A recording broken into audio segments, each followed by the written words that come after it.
就他从认识到现在，真的没在我身上花过什么钱。你说我能跟他在一块儿吗？现在有了孩子，还是舍不得为我们付出，也舍不得花钱。我真的没见过这么抠门男人，我实在是没法跟他过下去了。就因为丈夫的抠门，就要离开这个家吗？让我们掌声请出这对夫妻，掌声有请。男嘉宾老陈44岁，来自浙江，是一名个体；女嘉宾李姐36岁，来自湖北，是一名文员。来，有请两位，有请。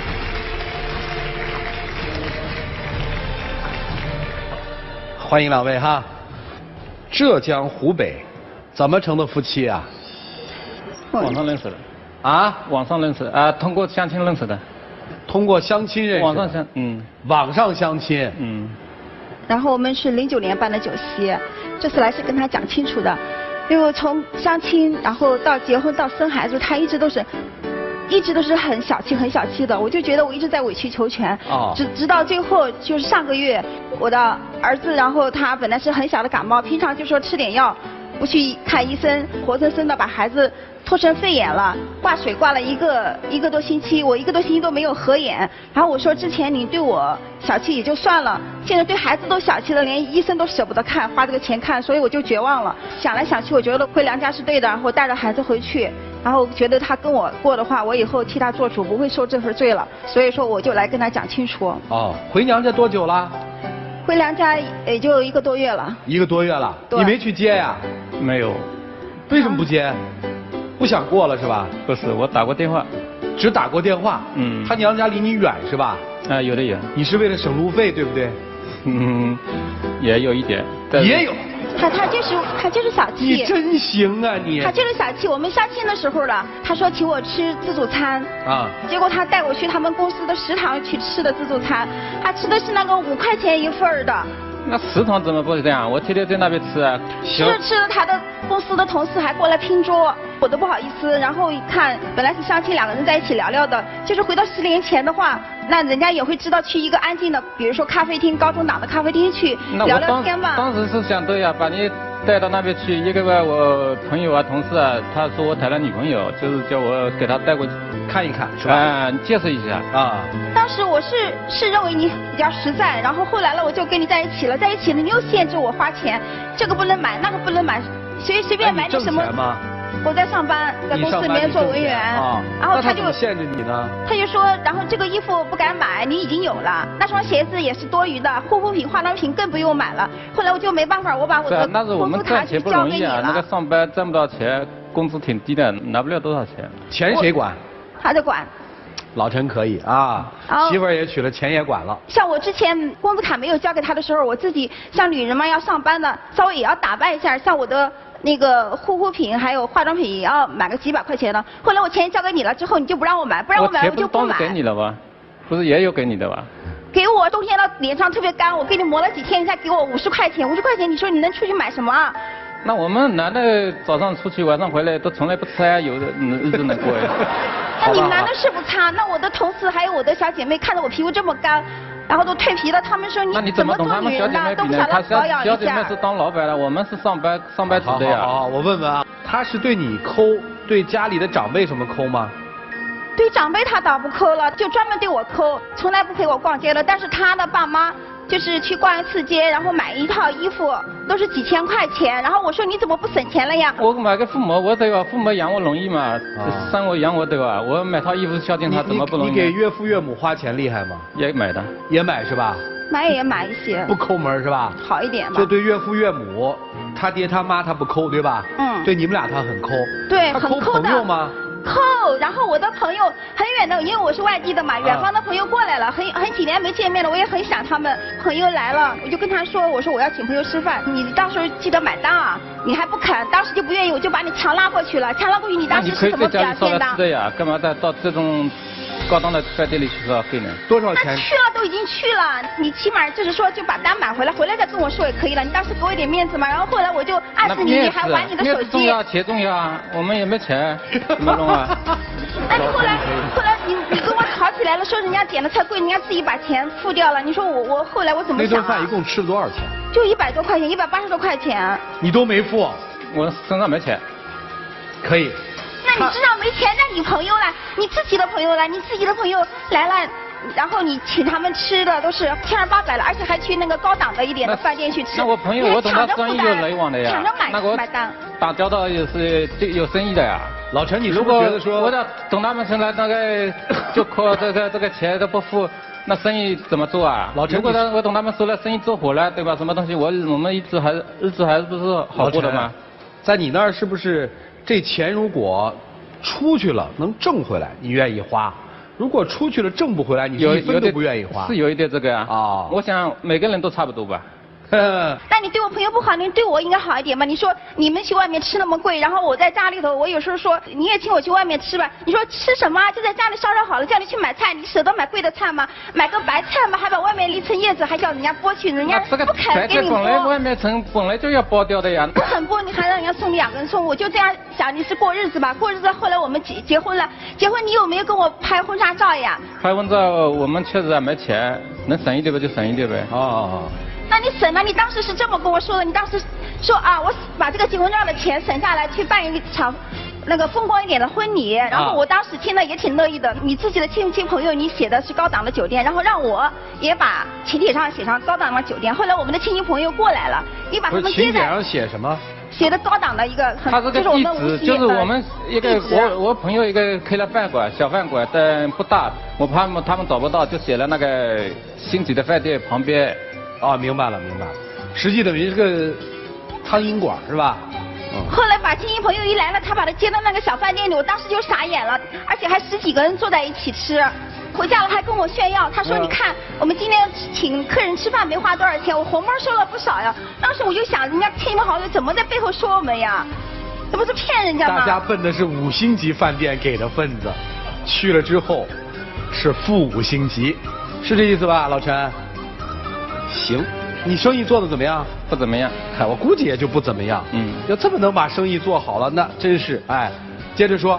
我现在连朋友都没有了，我的闺蜜有困难的时候问我借钱，然后我当时跟她商量，我说你能不能借一点？你说你不肯就算了。我自己都没钱，怎么借给别人呢？我都想不通。那你为什么要悄悄打电话证实我有没有偷偷借给他？你说我当时我还想跟他解释的，结果解释都不用解释，人家就不理我了。我还有朋友嘛。这钱借没借呀？到底？后来没有借，然后他就硬说这个朋友，他就说借了肯定不会还了。哦。对，有借无还的。我说你怎么这么确定啊？我说这是我多年的闺蜜，你把我的朋友给得罪了。老陈，你这就不太好了，你得相信。我没有这种事情啊！我当时我自己家里都没钱了，怎么有钱能借钱给别人？那你就直接跟他说家里没钱不就完了吗？我一个朋友结婚了，也是让我丢尽了面子。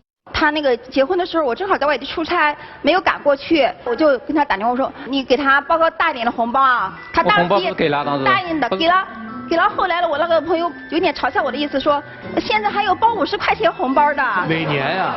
去年的事情。去年。那别人呢？以前我们结婚，他也包我没多少钱。可以，老陈你真可以，你算得真精。过生日、节日，什么结婚纪念日。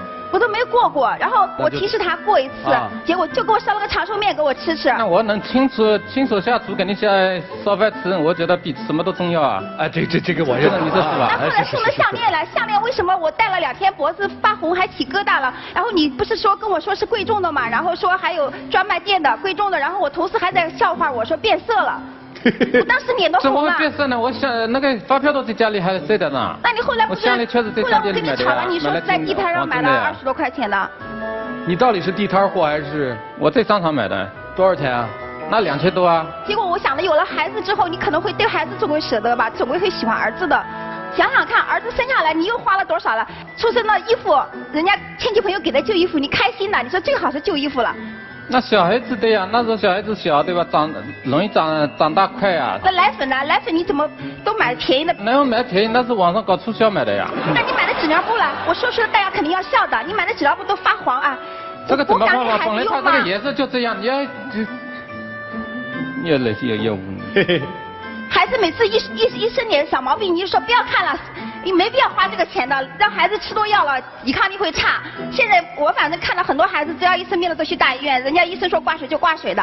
后来了，你不听，后来孩子有一次感冒了，然后咳嗽，你还是说去小诊所去看，小诊所就开了雷药，结果发烧了。我们着急了去大医院一看，医生一诊断说是说是被你们活生生的把孩子拖成肺炎了。像肺炎的话，一般人挂水1个多星期才会好。那1个多星期我睡着觉了嘛？不，我听明白，这有点像祥林嫂了。这事儿一上来就讲过了啊。看来老陈这么多年，你跟他结婚这么多年，没过过一天舒心日子是吧？我就觉得我好像在委曲求全。我觉得做一个女人这样过挺委屈的。好，老陈，咱是家里确实没钱，还是咱有点抠啊？那我们过日子呗，总归要精打细算的呀。好吧，你这么跟我说吧。老婆和儿子你还要吗？要啊。要你干嘛不去他娘家接他呀？娘他接我，家里也有事情啊。那个等他打电话。去不了的喽。今天为什么来我们这儿啊？来这里就想接他们回去啊。是谁要来这个节目的？我。来这个节目的目的呢？因为他一直给我打电话嘛，叫我回来，然后我就想着跟他到这里说清楚吧。好，你们俩现在钱谁管？现在钱还是他管。你能把他的钱还给他吗？怎么还给他？不是，就从今以后他的工资他自己管行吗？如果回去他自己管可以啊。如果他不回去呢？不回去吧，我也没管不到了呀。他要跟你离婚行吗？如果他为了这种小事情要离婚，那我也没办法。我现在算听出来了，老陈的意思就是，我就这德行了。要跟我过就过，过日子总归要精打细算一点的，是不是这意思？不是这个意思。那是什么意思呢？过日子吧，总归要精打细算的。像他有的时候他铺张浪费，我也受不了。无锡有房子吗？有一套。离婚那财产有人一半，知道吗？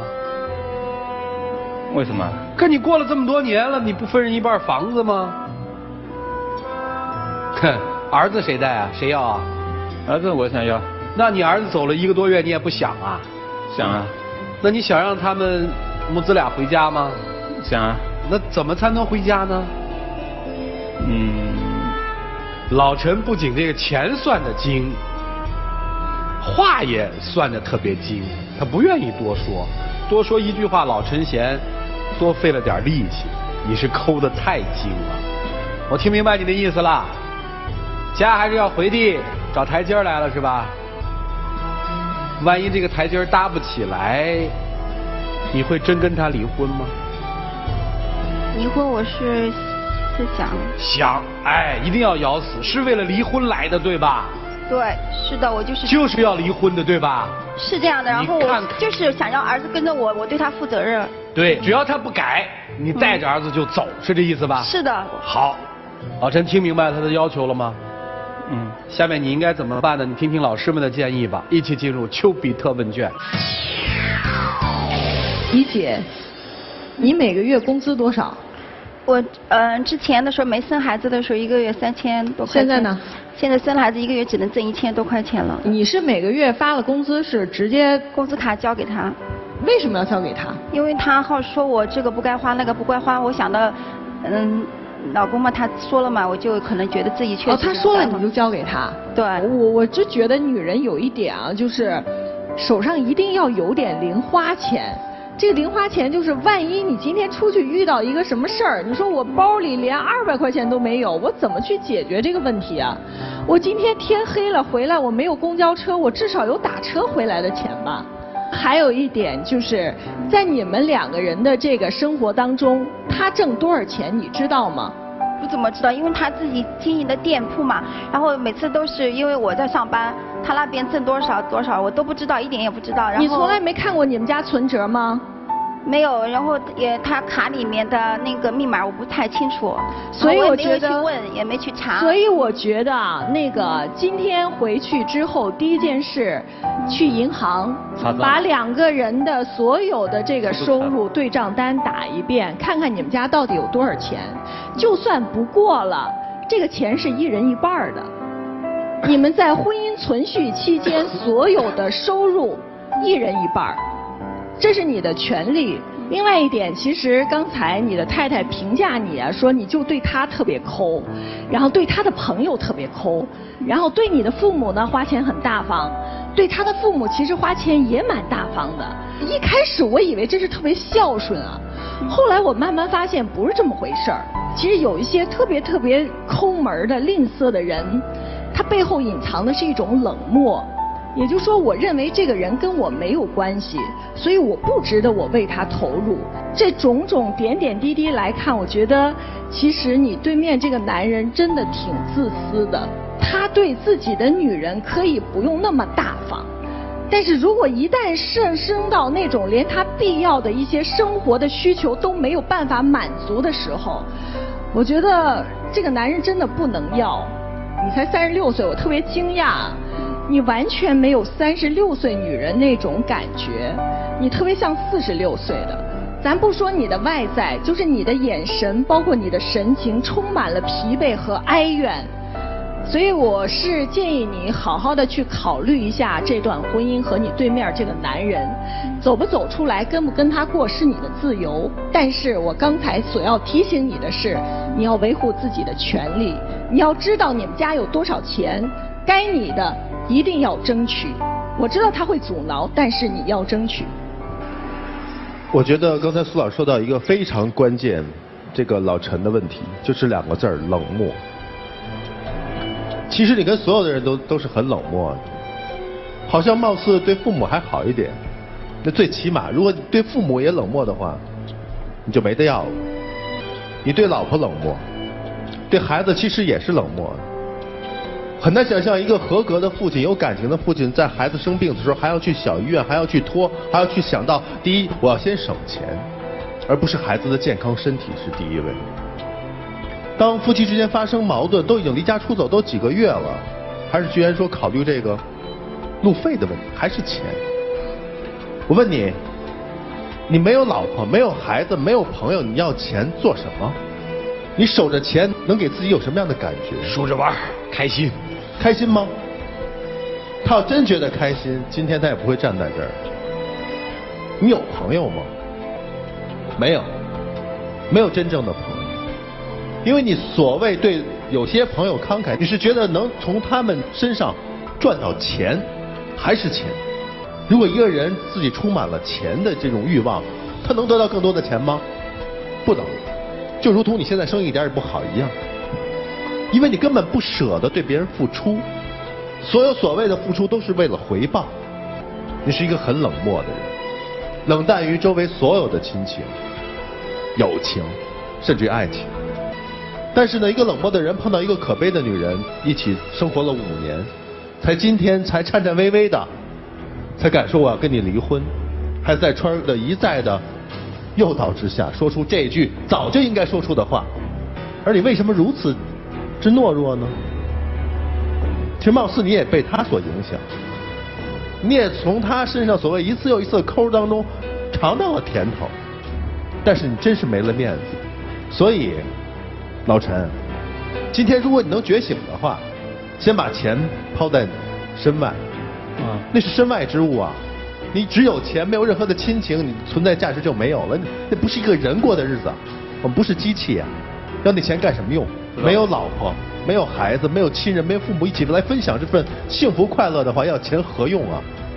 所以老陈，你枉活了40多岁，你根本就没有理解什么是幸福，什么是价值。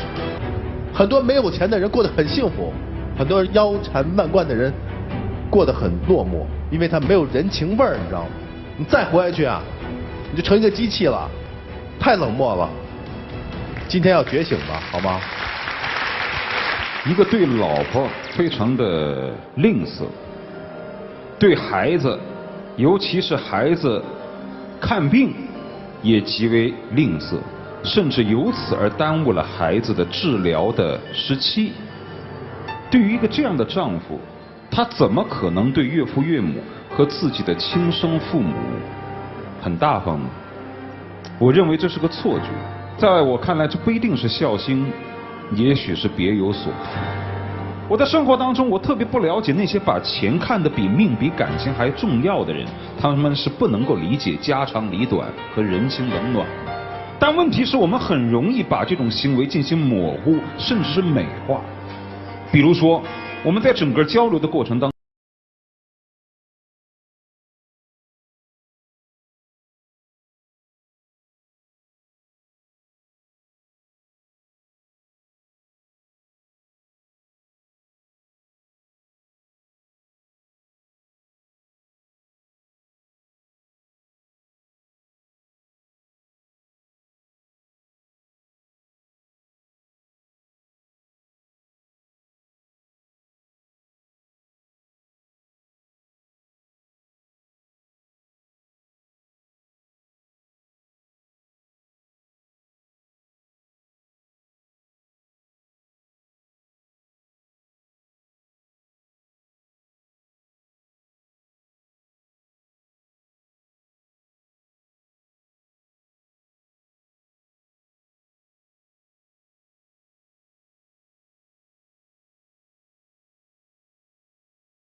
就这样。我觉得苏老师说的那点我特别认同，你这个人好冷漠哎，老陈。你可以不表达，你说我木讷不会说话，但是你不能冷漠。你对人太冷了，包括我觉得对你的妻子和你的儿子太冷漠了。怎么可能回娘家1个多月你不去接呢？自己琢磨琢磨吧。你也琢磨琢磨，36岁的人跟个祥林嫂似的喋喋不休，有啥好说的呀？都那样了还不早离开？哎，一起进入柔顺拉芳黄金60秒。现在听了3位老师这么一讲，然后我心也凉了一大截。但是我就是来的时候，我儿子在问我要爸爸，我真的到底要不要跟他在一起？我还内心里面是不想在一起，但是我也说不上来了。老陈，我希望他回去。那个毕竟小孩子，如果离婚的话，对小孩子不好。我以后会为了儿子，为了你，我以后的我们的日子我会改变一下。说你改变我不知道，我到底要不要相信你？到底要不要相信你真的会改变呢？肯定改呀。好，请亮灯。卡装着了吗？银行卡在身上吗？藏哪儿了？在家里。问你最后一个问题。你可以悄悄地跟你老婆说去。但是你必须得说，你们家到底有多少存款？你过去告诉他，我们不愿意听，你去告诉他。公开的一样的，没多少存款。你得告诉他个具体数。真的没存款。我们都不听嘛。对，不是说给我们听，就说给他听嘛。我们听不到。还是赶我回去吧。哎，告诉存款多少钱？真的没钱。你告诉他。真的没钱，等你收过了呀？1分钱没有？那1分钱没有是不值的。3、5万有吗？没有。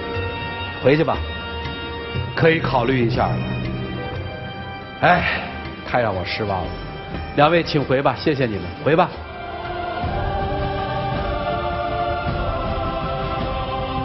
哎，看起来好像是因为先生的抠门，导致了婚姻出现了危机。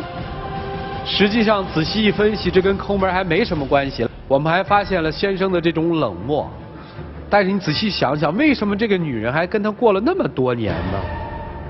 我相信在门背后，这位女士应该有自己的一些思考。希望今天的结果能让所有的人开心吧。请开。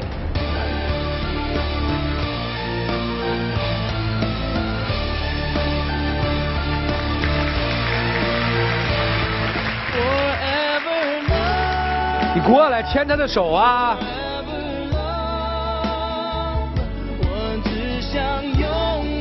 我为什么还要回来？我是录节目之前，然后儿子说我要爸爸。行了，你就别说你为什么要回来了。老陈，我发现你真太会算计，你就吃死这个女人，她不会走了。你对人好点行吗？回去以后我会改正一下。这次儿子来了吗？儿子来了。哎呦，这真好嘛！对，省了去接的钱。就是老师们说完之后，你意识到自己以前有点错吗？好像确实可能有点错。愿意改吗？改哈。来，有请我们的小花童，有请。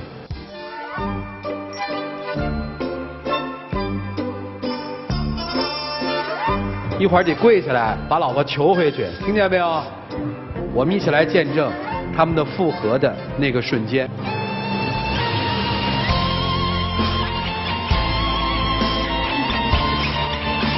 我以后会改了。我以前确实对你这个太抠了，太不好，希望你原谅。抱一抱，抱一抱，1个多月都没抱了。他连个拥抱都吝啬给啊！你这确实是本性难移啊！为啥不抱啊？不是，你要是换一下，如果这掉下来的不是玫瑰花，是钱，会怎么？他肯定捡钱了。哎，麻烦站在这儿了，还有礼物送，来吧。又不签了，一听礼物老婆就不要了。哎呦，你真行！和好的情侣可以抽取价值500到3000元不等的旅游大奖。你们自己喊开始和停，来，开始，停。用老陈这名头皱的哦。恭喜你们获得了1000元的旅游基金，高兴点。跟我说你家到底有多少存款？真的没有啊？1分钱都没有？没有。1分钱都没有？哎呦喂，你不要让我出丑啊这个。啊，行，你回家跟老婆交个底行吗？好，回家好好过日子吧，带老婆走吧。谢谢你们啊，祝幸福。